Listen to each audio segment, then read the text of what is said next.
ಆ ಜೀರ್ಣಾಂಗದಲ್ಲಿ ಸುಮಾರು 40 trillion microbes ಅಂದ್ರೆ ಕೀಟಾಣುಗಳಿರ್ತಾವ.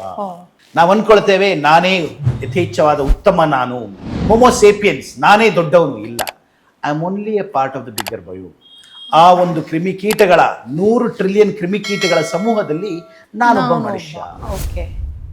ಸೊ ಆ 40 ಟ್ರಿಲಿಯನ್ ಜಠರದಲ್ಲಿ ಕರಳಿನಲ್ಲಿರ್ತಕ್ಕಂಥ ಕ್ರಿಮಿಕೀಟಗಳು ನಮ್ಮ ಆರೋಗ್ಯ ಹೇಗಿರ್ತದ ಅನ್ನೋದನ್ನ ಇಟ್ ಡಿಕ್ಟೇಟ್ಸ್.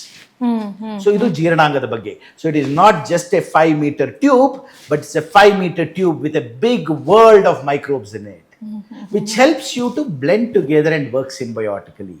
ನನಗೆ ನೀನು ಸಹಾಯ ಮಾಡು, ನಿನಗೆ ನಾನು ಸಹಾಯ ಮಾಡು. ನಾವು ನಮ್ಮ ಕರಳನ್ನ, ಜೀರ್ಣಾಂಗವನ್ನ ಸರಿಯಾಗಿ ನೋಡ್ಕೊಳ್ತಿಲ್ಲ. We have abused it. ಅದನ್ನ ಹೊಡೆದು ಬಡಿದು ಅದಕ್ಕೆ ಹಿಂಸೆ ಕೊಟ್ಟು ನಾವು ಜೀರ್ಣಾಂಗವನ್ನು ಸರಿಯಾಗಿ ನೋಡ್ಕೊಳ್ತಿಲ್ಲ.